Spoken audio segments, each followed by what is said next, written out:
Hi everyone, it's been a while. Today, I'd like to talk about how I would study Japanese if I were a Japanese learner. というところで、今回は、日本語の勉強方法を、この、1000時間以上日本語を教えた、まだ大学生なんですけど、日本語の先生、はい、が教えていきたいと思っています。私自身もね、英語を勉強する過程でたくさん、いろいろ考えてやって、今は TOEIC900 点、JLPT N1 くらいかなの実力があるので、すごくサポートできる部分があると思います。実際に今、英語をね、話して、日本語初心者の方に文法を教えたりしているので、そういった経験から参考になることがあると思います。今回の動画を見れば、もう本当に初心者の人はもう最後までどうやって勉強すればいいんだろうかっていう、その解像度がすごく高まりますし、中級者の人でも上級者の人でも自分の今までを振り返ったり、今後どうしようかって考えたりとかできると思うので、ぜひ皆さん見てほしいし、ぜひ自分なりの勉強法っていうのをコメント欄に共有してほしいと思ってます。はい。では早速説明していくんですけど、まず前提として私の意見ですね。私の意見なんですけど、5ステップで勉強してほしいと思ってます。まず1つ目が勉強法を知る。2つ目が自分の言語と日本語の違いを知る。3つ目が基礎を作る。4つ目がイマージョンで大量に触れる。そして最後が聞けるようになったら話す練習を増やすっていうところですね。はい。ちょっと何を言ってるかっていうところなんですけど、ちょっと一つずつ噛み砕いて説明したいと思います。じゃあまず一つ目なんですけど、勉強法を大量に調べる。なんでかっていうと、まず、特に初心者の方っていうのは、日本語の勉強以前に、その解像度が低いんですね。で、今後いろいろ自分なりに、ステップ2、ステップ3で考えていくんだけど、その時に、その勉強法についてのある程度の知識があった方が絶対いいんですよ。勉強法を調べるってことは、言語についても詳しくなるっていうね、意味合いもあります。しかも世の中には結構ね、いい勉強法がたくさんあります。もちろん、あんまり意味のない勉強法もあったりします。しかも、向いてる向いてないの勉強法もあったりします。はい。ちょっと抽象的なんですけど、この後私がね、言う話ですごくこのステップ1が必要になってきます。一旦ね、解像度を上げてほしいなって思います。おすすめの動画はこの2つですね。ぜひ見てほしいと思ってます。勉強法ってね、シャドーイングとか、文法の本で勉強するとか、オンラインレッスン私が提供してたりとか、あとはイマージョンラーニング、パターンプラクティスとか、あとは暗記でね、単語勉強するとか、単語帳もあると思います。いろんな勉強法があるんだけど、それを知った後に実際勉強始めるんじゃなくて、次のステップでは、自分の言語と日本語の言語の差を調べてほしいと思います。なんでかっていうと、結構言語の学習って自分の元の言語が影響するんですね。だから母国語によってスタート地点が結構違うんですよ。どういうことかっていうと、例えば、じゃあ皆さんがもし、一番視聴者が多いアメリカ人だとしましょう。アメリカ人、イギリス人、英語を母国語とする人たちね、オーストラリアの人もそうだけど、そういう人たちっていうのは、結構ね、発音自体は苦手じゃないんですよ。いろんな音を、英語の音がカバーしてる。これがすごくね、いい、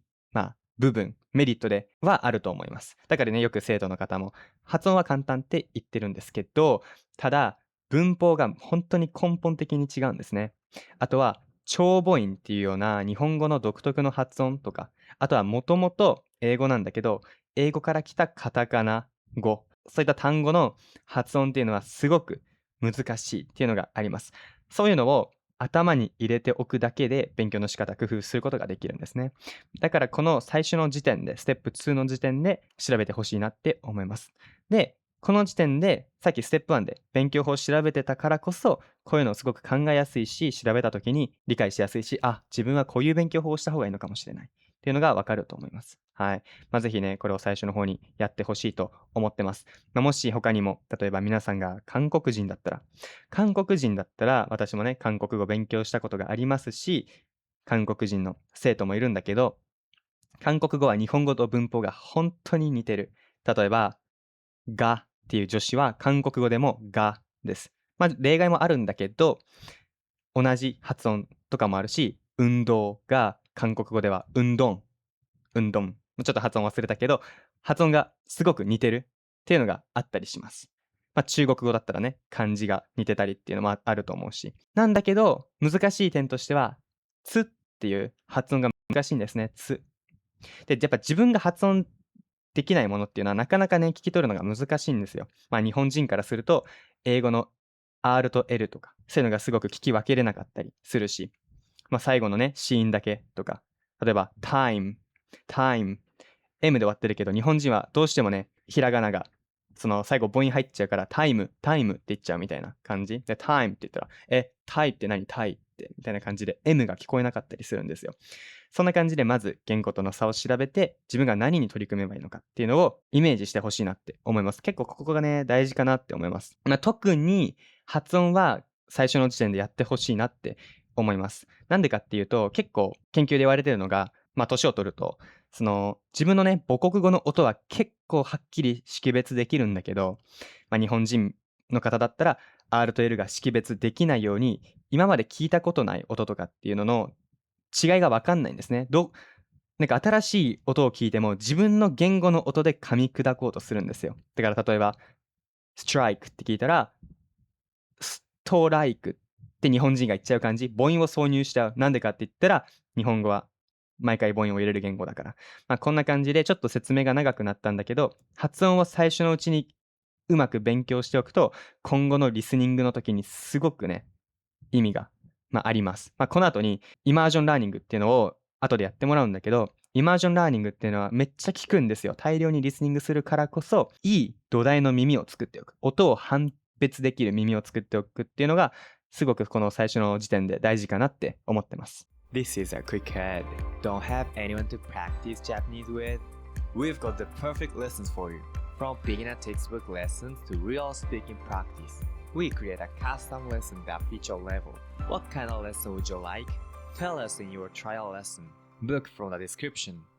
で、次なんですけど、次の勉強方法は基礎を作るです。本当はイマージョンラーニングをしてほしいんですよ。で、ちょっとまずイマージョンラーニング、ステップ4のイマージョンラーニングから説明します。イマージョンラーニングっていうのは、大量のドラマとか YouTube とか、アニメでも何でもいいんだけど、めちゃくちゃ聞くんですね。で、たくさん聞くことによって、なんかいろんなメリットがあるんですけど、一番有名な話は、I プラス1っていう文章にたくさん出会うんですね。I プラス1っていうのは、文章の中に一つだけわからない言葉があるみたいな文章です。例えば、ゆうすけが視聴者に話している。ゆうすけが視聴者に話している。だったら、ゆうすけ、俺だね。で、話している。スピーキングかな。じゃあ、視聴者にがわからない。こんな感じで、わからない言葉が一つの文章を I プラス1って定義してます。なんかあんまわかんないけど、でも話しているってスピーキングだよね。じゃあ、視聴者にって結構方向とかのイメージがあるよね。じゃあ、視聴者ってことは、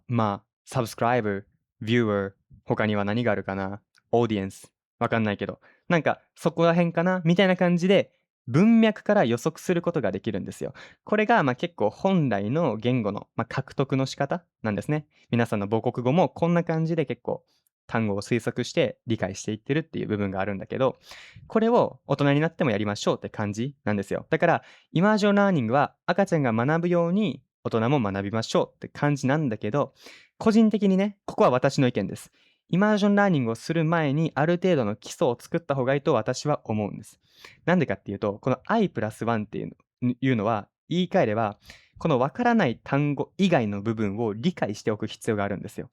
もし他の部分が全部わからなかったら、どこがわからないのかもわからないじゃないですか。初心者がアニメ見て、全然日本語上手くならないじゃん。それはもちろん。なんでかって言ったら、どこがわからないのかわからないし、文法もそもそも分かってないからね。はい。だから、ある程度土台を整えて、わからないところをちゃんと分かろうとするための基礎っていうのをね、先に作ってほしいなって思ってます。なので、ステップ3では基礎を作るです。で、具体的にじゃあどんな基礎を作ればいいのかって感じなんですけど、これは、N4 くらいは欲しいかなと思ってます。JLPT で言うと。別にあんま JLPT で定義するのは良くないんですけど、リスニングがある程度ちゃんとしっかりできて、で、文法もある程度理解して、リスニングで聞いてもすぐになんか理解できるっていう状態。で、単語も2000語、3000語ぐらい、ある程度基礎の単語をインプットした後にイマージョンを始めた方が効率がいいと思います。なんでかって言ったら、I プラス1の文章に出会う確率を上げることができるからですね。ここは本当に人によって意見は変わるんですけど、私の意見は、特に大人の強みが論理的に勉強できる部分だと思うので、論理的に文法とか単語とかをインプットして、その後に、OS、スマホじゃないけど、OS を上げて、基礎を上げて、イマージョン取り組んでほしいと思ってます。イマージョンをたくさんやっていくと、本当にめちゃくちゃ聞こえるようになります。で、何回も同じ表現に出会って、一瞬で頭も処理できるようになってくる。本当に私はイマージョンラーニングやってよかったなって思うんですけど、こうしてある程度自分の中で、いろいろ聞き取れるようになったなと思ったら、スピーキングできたら、日本人とか、日本語を話す、日本人じゃない人でもいいけど、対話を始めてほしいと思ってます。なんでかっていうと、このレベルまで来てたら、もう会話を始めた時に、会話がしやすいから、簡単に言うと、その会話って相手がまず何て言ったのかを聞かないといけないじゃないですか。だからリスニングした後にスピーキングするんですよ。だから、そういう意味でイマージョンラーニングをした方が会話もスムーズだよねっていうことでここに出てます。はい。で、ここからはもうどんどんスピーキングに取り掛かってほしいなって思います。もうスピーキングのこのステップ5では特にアドバイスはないんですね。あとはひたすら話していって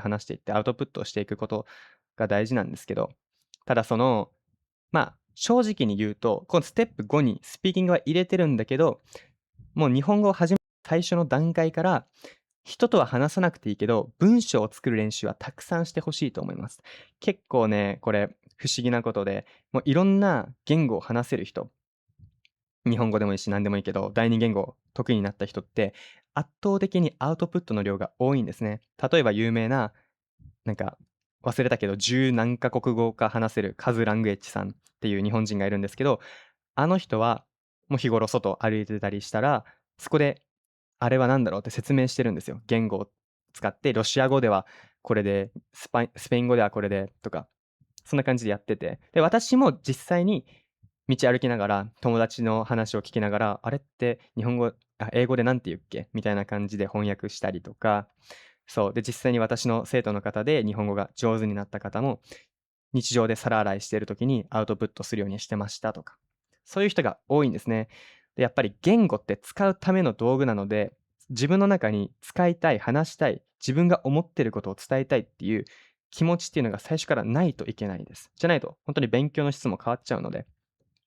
このね、マインドについての動画も後で話すんですけど、マインドは本当にスピリチュアルなものじゃなくて、成長に直結するものなので、ぜひね、自分が話したいとか、話せるんだと思って、最初からスピーキング取り組んでてほしいです。ただ、本当にちゃんと対話を始めるのは、ここら辺からでもいいかなと思います。自分に自信がついて、会話もスムーズにできるなって思ってから取り組んでほしいなと思います。本当にね、人のレベルによって今どのポジションにいるかによって全然やり方が違うので、そういうのはね、結構オンラインレッスンの時とかに、こうやって勉強するのをお勧めしますよって感じで話しているんですけど、本当に世の中にはね、いろんな勉強法があるので、私の動画も含めて、他の人の動画見ていって、勉強方法を、確立してやってほしいなって思います。はい、今回の動画はここまでになります。現在、